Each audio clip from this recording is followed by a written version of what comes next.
নিবেদনে গল্প চ্যানেলে আপনাদের সকলকে স্বাগত। নিবেদনে গল্প চ্যানেলে আপনাদের সবাইকে জানাই স্বাগত। বিজয়া দশমী। ওই যে ছেলেটি, ওর পাশে দাঁড়াতে চেয়েছি, পারিনি। সাহায্যের হাত বাড়াতে চেয়েছিলাম, সুযোগ মেলেনি। তুমি বলবে এসব আবোল তাবোল যত। আমি বলবো এই একটা বুকের ক্ষত। কেকের দোকানে এসেছিল ও, হাতে সামান্য পুঁজি, ভেবেছিল মনের আশা মিটবে এতেই বুঝি। ওর বাবা ছিল সাথে। একটা কেক দেখি জন্মদিনের, বাড়িয়ে দিল 100 টাকা। বিস্ময়াবিষ্ট দোকানদার বলল কিছুই হবে না ওতে, কিন্তু পকেট তো ফাঁকা। ছেলেটির ছলে ছলে চোখ দুটি দেখে ছুটে গেলাম, বললাম আমি দেব দাম।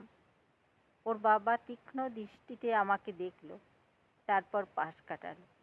2টো চকলেট দেখি, হবে তো? ওই যে কি যেন নাম? হ্যাঁ, হবে না কেন, মাত্র 20 টাকা করে দাম। ওরা চলে গেল, কিন্তু যাবার বেলা ও আমার আঁচল ধরে দাঁড়ালো, তারপর একটা চকলেট হাতে গুঁজে দিল। আমার চোখ দুটি জলে ভরে গেল। ভাবলাম কি যোগ্যতায় হাত বাড়িয়েছি, হতে চেয়েছি আপনজন।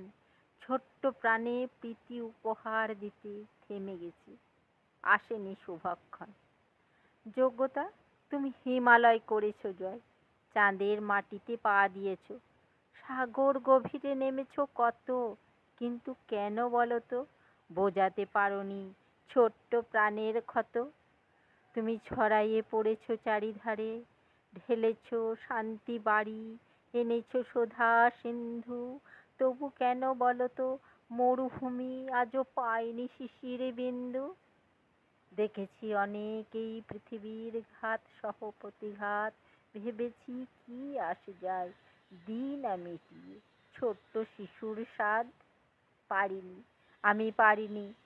আজ আঁখি তাই ছল ছল, পদ্ম পাতায় শিশির বিন্দু করে শুধু টলমল। তাই কিছু করিতে না চাই, শুধু দেখে যাই, দুহাত গেছে গো থামি, কিন্তু শুভ কামনায় কোনো বাধা নাই। এই তো বিজয়া দশমী।